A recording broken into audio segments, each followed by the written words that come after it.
Hello students, कैसे हैं? उम्मीद करता हूं अच्छे होंगे, बेहतर होंगे, स्वस्थ होंगे और अपनी तैयारी बिंदास तरीके से कर रहे होंगे।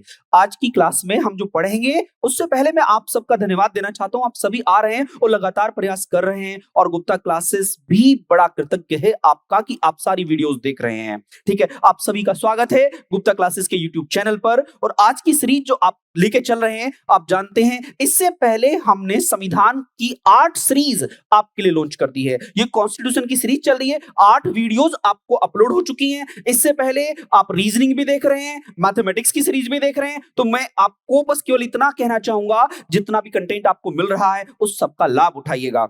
एमसीक्यू सारे देखिएगा। थ्योरी तो आप पढ़ते रहते हैं, बट एमसीक्यू माइंड को डेवलप करता है और आपको सोचने पर मजबूर करता है। रीजनिंग देखिएगा, इंग्लिश देखिएगा, पूरा सिलेबस है, चाहे वो सीजीएल हो, सीएचएसएल हो, दिल्ली पुलिस हो, यूपी पुलिस हो, चाहे लेखपाल पटवारी ग्राम विकास अधिकारी हो, चाहे एनडीए सीडीएस एफकेट हो, सभी परीक्षाओं में ये सीरीज आपको लाभ देगी। अब टाइम वेस्ट ना करते हुए आज की वीडियो को आगे कंटिन्यू करते हैं।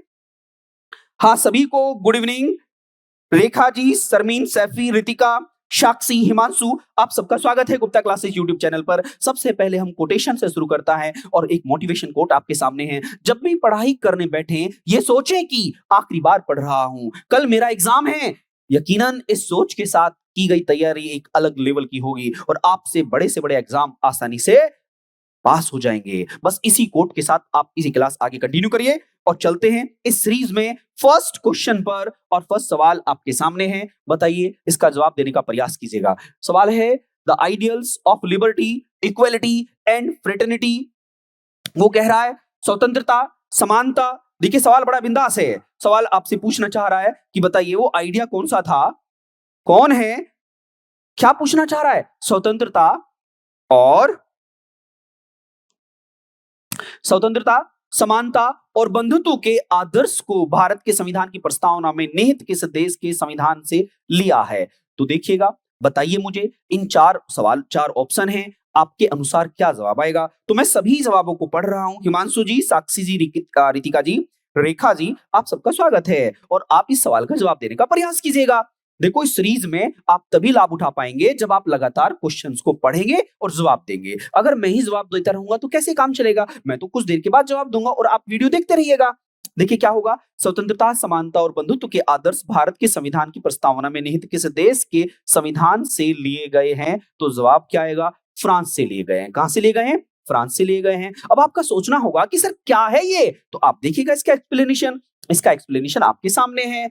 A legacy of the age of enlightenment, the motto liberate, eglate, fraternate।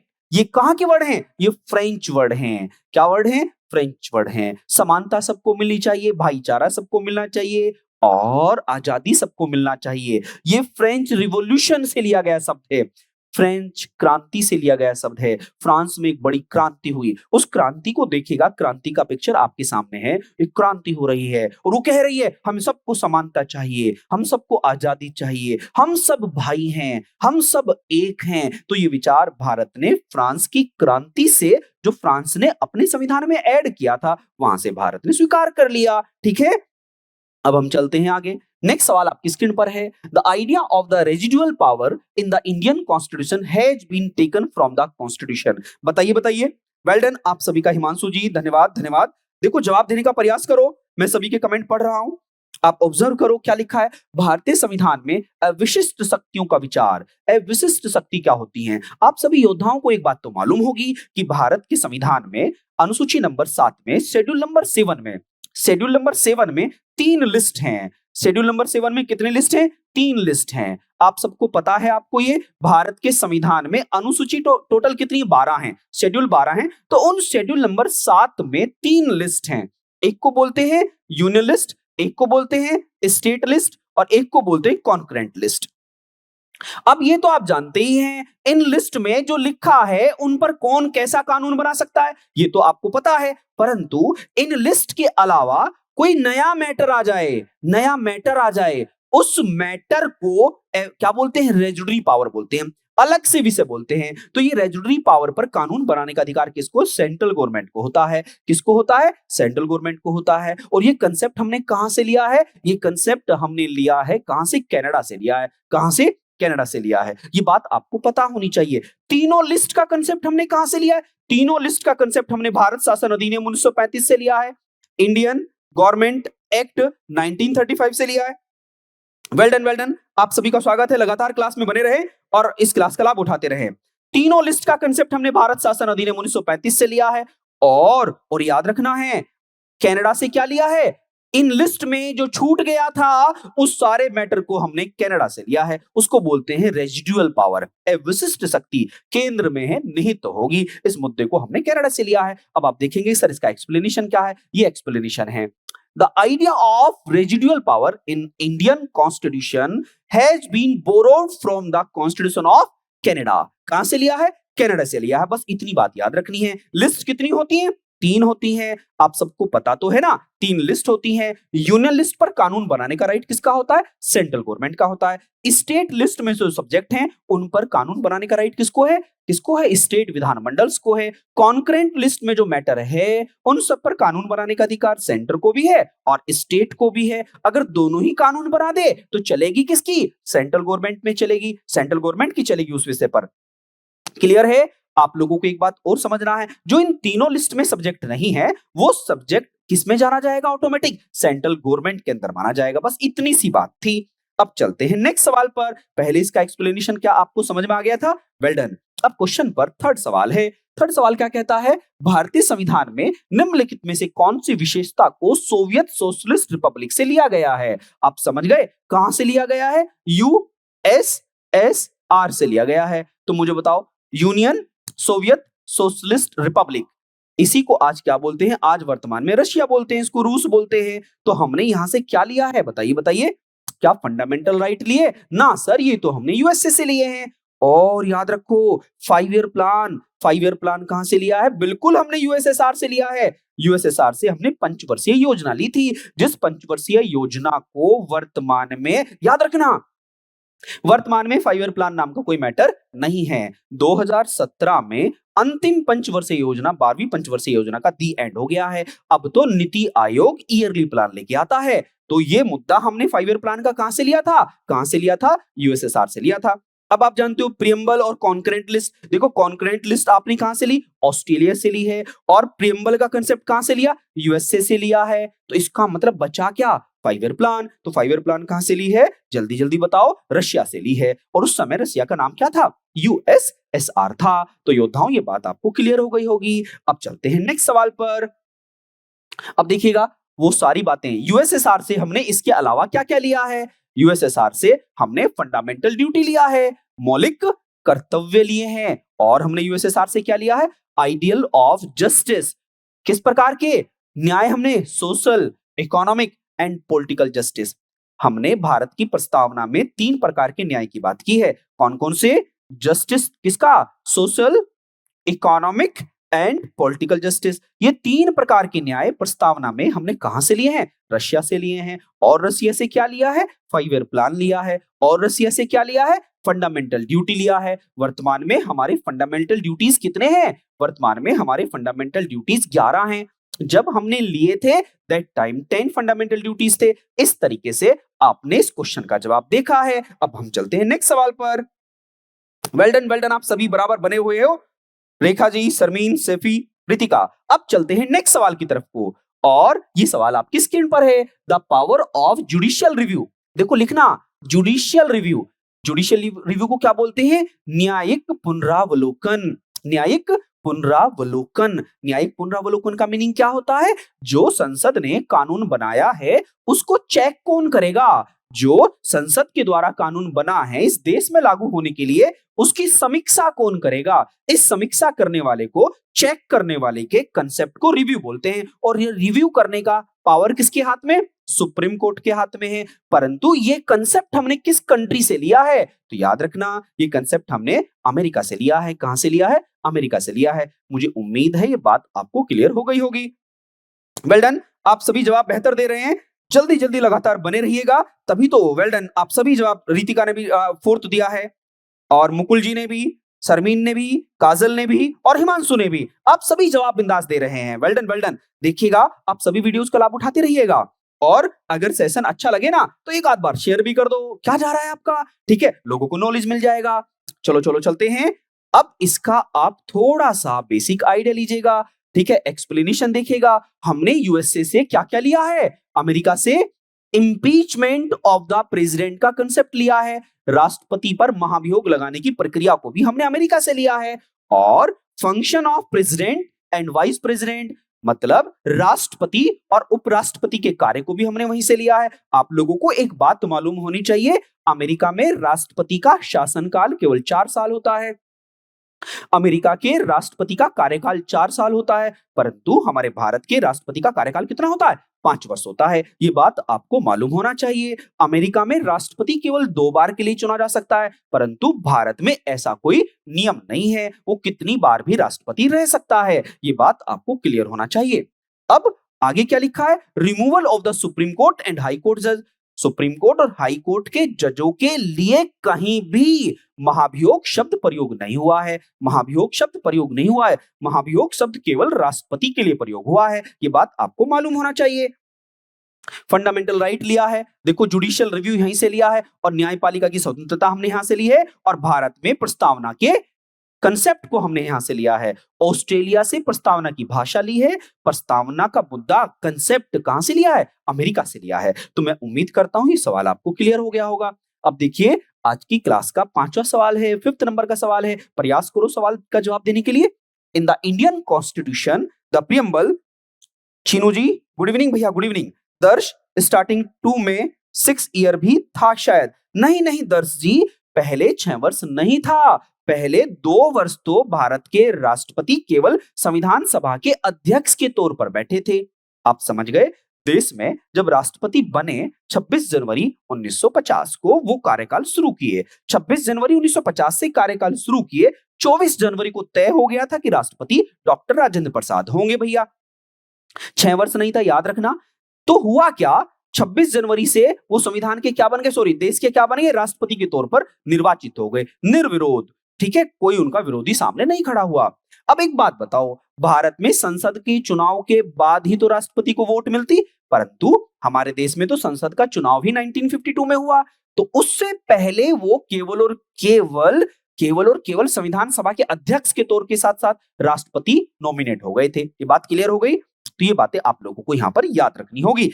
2 साल तो वो राष्ट्रपति किस तौर पे रहे, जैसे संविधान सभा ने अध्यक्ष के तौर पर बैठाया था। ओके, ये बात आप लोगों को याद रखनी होगी। और 1952 से 5 साल के लिए फिर बने, 57 हो गया 1957, फिर 5 साल के लिए रहे, 1957 से 5 साल 1962 हुआ। तो कार्यकाल तो भारत में राष्ट्रपति का 5-5 साल ही रहा है, वो तो शुरुआत में देश की परिस्थिति ऐसे थी।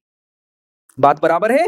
अब हम चलते हैं नेक्स्ट सवाल पर। भारतीय संविधान में स्वतंत्रता का सिद्धांत निम्न में से किस देश से लिया गया है? देखो याद रखो, इन Indian constitution the principle of liberty is borrowed from which of the following countries?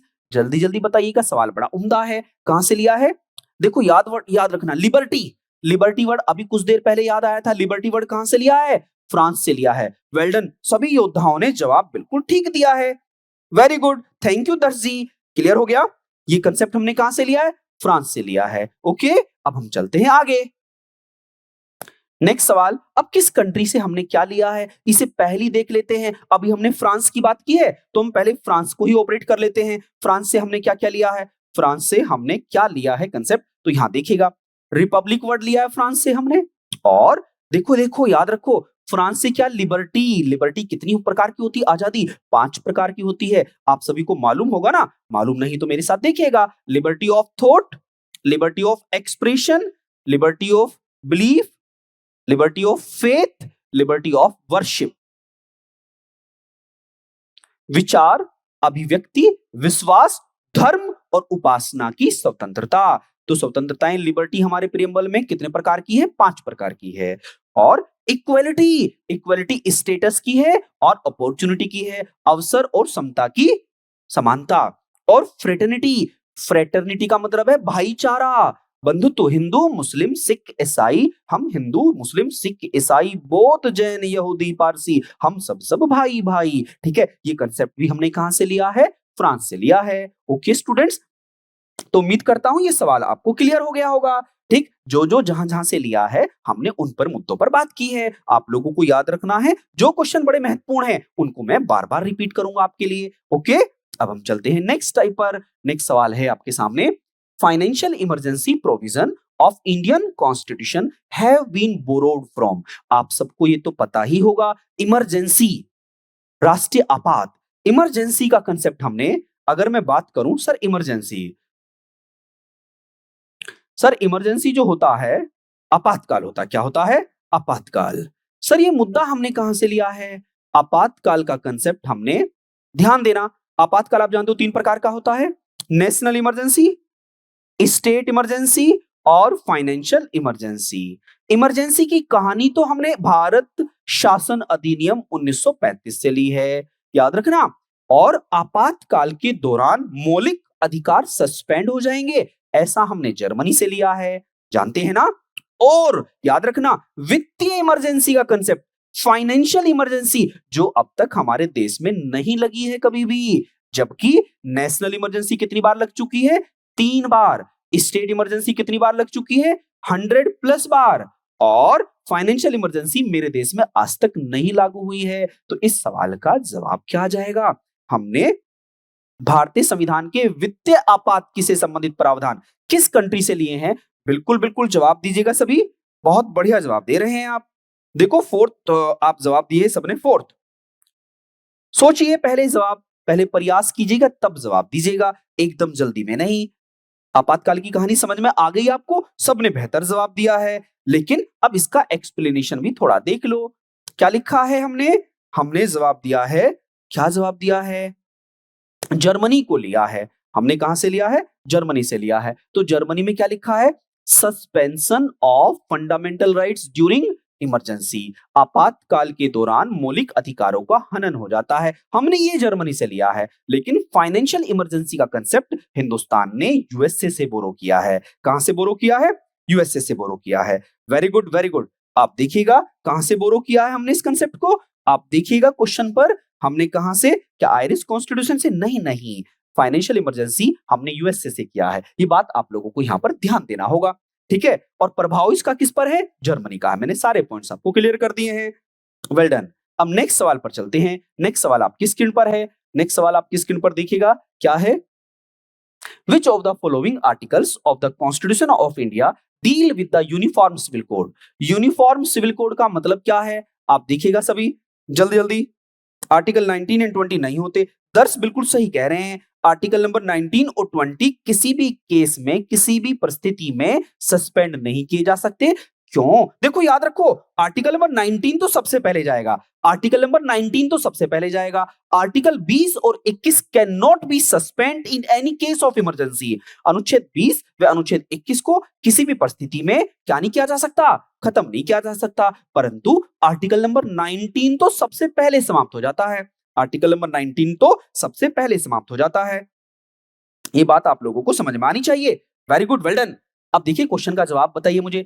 एक समान नागरिक संहिता, एक समान नागरिक संहिता, यूनिफॉर्म सिविल कोड, कहने का मतलब यह है हिंदू, मुस्लिम, सिख, जैन, बौद्ध, यहूदी, पारसी, संविधान सबके लिए एक जैसा होगा। संविधान में अगर कोई जैसा भी कृत्य करता है, कार्य करता है, उसको पनिशमेंट सभी संविधान के अनुसार दिया जाएगा, मींस कानून के अनुसार दिया जाएगा। लेकिन हमारे देश में कुछ जगह हिंदू लॉ और मुस्लिम लॉ, सिविल मैटर में, सिविल मैटर में, प्रॉपर्टी के मैटर में क्या होता है? हिंदू लॉ और मुस्लिम लॉ में कुछ कानून अलग अलग हैं। अब यहां पर हमारी किसमें, directive principle of state policy में, राज्य की नीति के निदेशक तत्व में हमने उन सारी बातों को रखा है जिन्हें लागू करना बहुत आवश्यक नहीं है, परंतु भविष्य में इनमें से बातें निकाल निकाल के उसको आप लागू कर सकते हो। तो अब मैटर चल रहा है समान नागरिक संहिता का। तो समान नागरिक संहिता का आर्टिकल नंबर कौन सा है? आर्टिकल नंबर 44 है, आर्टिकल नंबर 44 है। वेल डन वेल डन, बहुत बढ़िया, आप सभी जवाब बेहतर दे रहे हैं। प्लीज अगर आपको मेरी वॉइस सही हो पा रही है, सही पहुंच पा रही है, तो प्लीज बता दीजिएगा, ठीक है। अगर वॉइस में बिल्कुल कोई गड़बड़ ना हो, क्योंकि मैं सुन नहीं पा रहा हूं आपकी आवाज, ठीक है, मैं अपनी जो बोल रहा हूं उस आवाज को नहीं सुन पा रहा हूं। अगर आपको वॉइस में प्लीज कोई भी दिक्कत हो तो आप मुझे बता दीजिएगा। नहीं है?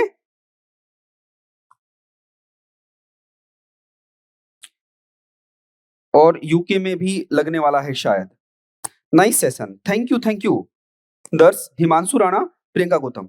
आप क्या मेरी आवाज सुन पा रहे हैं? प्लीज बताइए मुझे जल्दी। वेल डन, सही है, ठीक है निधि जी, धन्यवाद, मुझे क्लियर है क्योंकि मुझे आवाज का नहीं पता चल पा रहा है। Yes sir, okay, thank you, well done. Article number 44। अब आपके मन में एक सवाल चल रहा होगा कि सर ये डीपीएसपी क्या होता है, तो चलो थोड़ी सी यात्रा डीपीएसपी पे कर लेते हैं। Directive principle of state policy Bharat में राज्य की नीति के निर्देशक तत्व हैं। एक राज्य को अपने यहाँ पर रहने वाले लोगों को कैसे सहायता देनी चाहिए, सबको समान दृष्टि से देखना चाहिए, ठीक है, ऐसे सारे नियम कहां पर लिखे हैं? डीपीएसपी में लिखे हैं, डीपीएसपी में लिखे हैं। वेल डन, थैंक यू आप सभी का, धन्यवाद। Directive principle of state policy में लिखा है और भारत के संविधान में पार्ट नंबर 4 में डीपीएसपी की व्याख्या की गई है। और डीपीएसपी हमने कहां से लिए हैं? आयरलैंड से लिए हैं। डीपीएसपी कहां से लिए हैं? आयरलैंड से लिए हैं। और आयरलैंड ने कहां से लिए हैं? स्पेन से लिए हैं। ये बात आप लोगों को याद रखना है। भारत ने राज्य की नीति के निर्देशक तत्वों को कहां से लिया है? आयरलैंड से लिया है। और आयरलैंड ने ये कंसेप्ट कहां से लिया है? स्पेन से लिया है। ये बात आपको आई थिंक समझ में आ गई होगी। अगर ये बात समझ में आ गई होगी तो आर्टिकल नंबर 44 किससे संबंधित है? समान नागरिक संहिता से संबंधित है। अब चलते हैं इसके एक्सप्लेनेशन की तरफ। एक्सप्लेनेशन कुछ आपको ऐसा बताएगा, ध्यान दीजिएगा। Classification of principle, directive principle classified on the basis of 3 ideology, ध्यान देना, इन्हें 3 विचारों के आधार पर अलग अलग डिवाइड किया गया है। वो 3 विचार कौन कौन से हैं? समाजवादी, सोशलिस्ट प्रिंसिपल, गांधीवादी प्रिंसिपल, और लिबरल, उदारवादी प्रिंसिपल। ओके स्टूडेंट्स, ये बात समझ में आ गई। अब सवाल ये है, पहला प्रिंसिपल क्या बताया? सोशल, समाजवादी। दूसरा क्या बताया? गांधी जी की फिलोसफी। और लिबरल का मतलब है उदारवादी, पूरी दुनिया में एक जैसा लागू होगा। वेल डन, बहुत बढ़िया जवाब दिया है आपने। मुझे उम्मीद है ये बात आपको क्लियर हो गई होगी। अब यहां पर हम आगे बढ़ते हैं। अब इसकी बात जैसे पढ़ी, article number 39 on the state shall be particular direct. अब देखिएगा यहां पर अलग अलग सेशन को अलग अलग तरीके से डिवाइड कर दिया है कि कौन सा आर्टिकल गांधीवादी है, कौन सा आर्टिकल लिबरल है। डीपीएसपी पर एक पूरा क्लास अलग होगा तो उसमें आपको सारी बातें समझ में आ जाएगी। अभी तो क्वेश्चन में यूनिफॉर्म सिविल कोड की बात पूछी थी, ठीक है। अब ध्यान दीजिएगा, यहां पर बहुत सारे आर्टिकल्स हैं, आप ऑटोमेटिक समझते हुए चले जाएंगे कौन सा आर्टिकल किससे संबंधित है। अभी हम उस पे नहीं जा रहे हैं, अभी तो केवल यूनिफॉर्म सिविल कोड की बात कर रहे थे, एक समान नागरिक संहिता। अच्छा एक बात बताओ, यूनिफॉर्म सिविल कोड भारत में कौन से राज्य में लागू है? यूनिफॉर्म सिविल कोड मतलब वहां के समस्त नागरिकों को, चाहे वो हिंदू हो चाहे मुस्लिम हो, उस कानून को सबके लिए बराबर माना जाएगा। ऐसा भारत में गोवा स्टेट है, ये याद रखना है। ऐसा भारत में कौन सा राज्य है? गोवा स्टेट है। ये बात आपको क्लियर हो गई होगी। धारा 144 कब लगती है? पहले तो आप लोगों को यह बात याद रखनी है, धारा 144 का मतलब क्या है? धारा 144 का मतलब है जब ऐसी परिस्थिति हो जाए कि कर्फ्यू लगाना पड़ जाए कहीं पर और वहां की जनता संविधान में लिखित नियमों के विरुद्ध कार्य कुछ करने लगे, ठीक है, तो हम आचार संहिता, मॉडल कोड ऑफ कंडक्ट लगा देते हैं, ठीक है, कि अब आज यहाँ पर कर्फ्यू की परिस्थिति बन गई, 5 लोग इकट्ठा नहीं हो सकते हैं। ऐसी परिस्थिति में धारा 144 हम लगा देते हैं। जब लॉ एंड ऑर्डर डिस्टर्ब हो जाए तब हम इसको लागू करते हैं। ओके भैया, अब हम आगे बढ़ते हैं। Well done. भारत का पहला राज्य जहां पर क्या लागू हुआ है, जहां पर यूनिफॉर्म सिविल कोड लागू हुआ है, वो गोवा है। ओके, अब भारत में इस पर कानून बनाने की बात चल रही है, कहां पर? संसद में। अब देखते हैं इस पर कानून कैसे बनता है। अब चलते हैं आगे।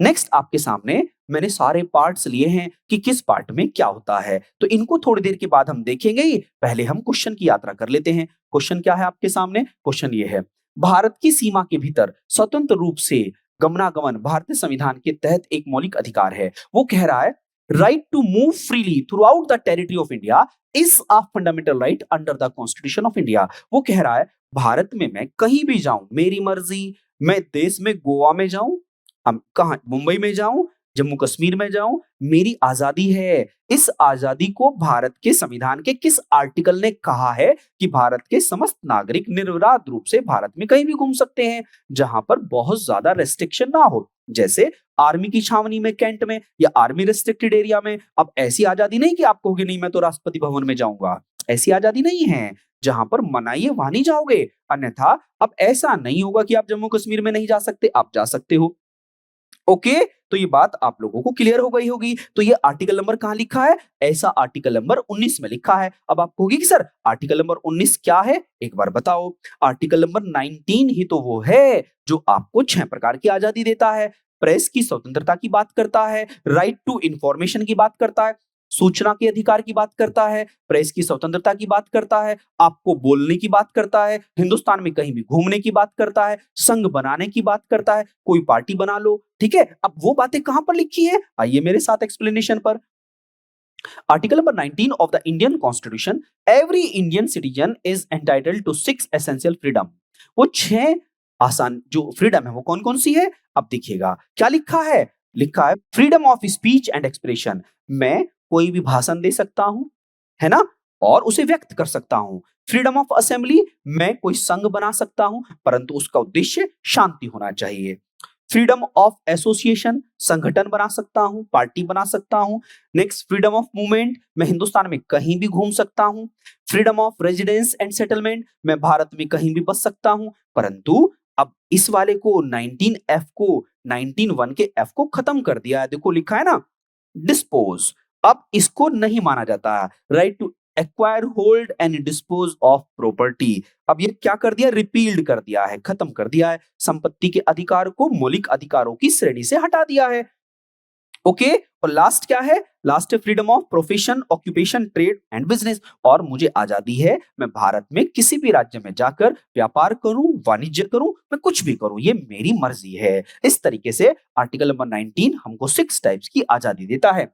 अब हम चलते हैं आज के सवाल पे, जो हमारा लास्ट सवाल है। लास्ट सवाल क्या है? Which of the following articles promote equal justice? क्या कह रहा है? Equal justice and free legal aid for all citizens. इनमें से कौन सा आर्टिकल हमें क्या देता है? हमें देता है फ्री, क्या देखो, फ्री लीगल एड, मुफ्त कानूनी सहायता, और इक्वल जस्टिस और समान न्याय। समान न्याय बेटा, ये आर्टिकल नंबर 39A है। कौन सा है? आर्टिकल नंबर 39A है। आप लोगों को याद रखना है, ये directive principle of state policy का मुद्दा है। Directive principle of state policy का इशू है। समान व्यक्ति को भारत में सबको न्याय मिलना चाहिए। कोई अमीर कोई गरीब नहीं है। अगर कोई गरीब है, वकील नहीं हायर कर सकता है, तो राज्य की जिम्मेदारी होगी उसे वकील प्रोवाइड करे, उसे फ्री लीगल एड्स कानूनी सहायता दे, और उसको इक्वल जस्टिस दे, समान न्याय दे। ये सब बातें हमारे कहां पर लिखी हैं? डीपीएसपी में लिखी हैं। और सभी लोगों को मालूम है, जो हिंदुस्तान का डीपीएसपी है, directive principle of state policy है, वो नॉन जुडिशियबल है, मतलब गैर न्यायोचित है। अगर उसमें लिखी हुई बातें हमें नहीं मिल रही है, तो हम सुप्रीम कोर्ट या हाई कोर्ट नहीं जा सकते हैं। यह राज्य का क्या है? ये एक सामाजिक क्या है? सोशल वेलफेयर स्कीम्स हैं। अगर राज्य के पास सुविधा होगी तो हमें मिलेगी, अन्यथा आप सुप्रीम कोर्ट या हाई कोर्ट में उसके विरुद्ध नहीं जा सकते। ये कौन सा चैप्टर है? पार्ट नंबर 4 है, जिसका नाम क्या है? Directive principle of state policy. मैं उम्मीद करता हूं ये बातें आपको क्लियर समझ में आ रही होंगी। इसका एक्सप्लेनेशन अगर हम देखेंगे तो सेम एक्सप्लेनेशन है। अभी कुछ देर पहले हमारी बात हुई है, बस अभी आप उतना ही समझिएगा। तो मुझे बताइए कि आज की क्लास सर आप बहुत अच्छा पढ़ा। Thank you, thank you, thank you भैया। Priyanka Gautam, well done. Priyanka Gautam official, बहुत बढ़िया। आप सभी ने बिंदास तरीके से जवाब दिए हैं, और मुझे बड़ी खुशी मिली है कि आप लगातार पार्टिसिपेट किए हैं। अगर ये सेशन आपको पसंद आया हो तो मुझे लाइक करिएगा, और गुप्ता क्लासेस पर कमेंट करिएगा जो भी चीजें आपको समझ में नहीं आ रही हैं, और मुझे सजेशन भी दे सकते हैं। आपके सजेशन का वेलकम है। ओके, और मैंने आपके साथ अपना टाइम और आपका टाइम साझा किया है, इससे आपको ज्ञान भी मिला होगा। ओके स्टूडेंट्स, और जब हम ज्ञान एक दूसरे के साथ शेयर करते हैं तो और ज्यादा बढ़ता है भैया। तो अब मुझे यहीं पर आज्ञा दीजिएगा, मैं अपनी वाणी को यहीं पर विराम देता हूं। कल की वीडियो आपको जरूर देखनी है। एवरीडे वीडियो आ रही है, सभी सब्जेक्टों पर आपको वीडियो प्रोवाइड की जा रही है, इन सबका आप लाभ उठाइएगा। ओके सर, अभी अभी यूपी के स्कीम भी लॉन्च हुए हैं कल फ्री जस्टिस के लिए। बिल्कुल बिल्कुल बिल्कुल भैया, बिल्कुल सही कह रहे हैं दर्श जी, आप सही है। वेल डन प्रियंका, धन्यवाद। तो मैं अपनी अब वाणी को यहीं पर विराम देता हूं। अब हम मिलते हैं कल, तब तक के लिए जय हिंद, जय भारत।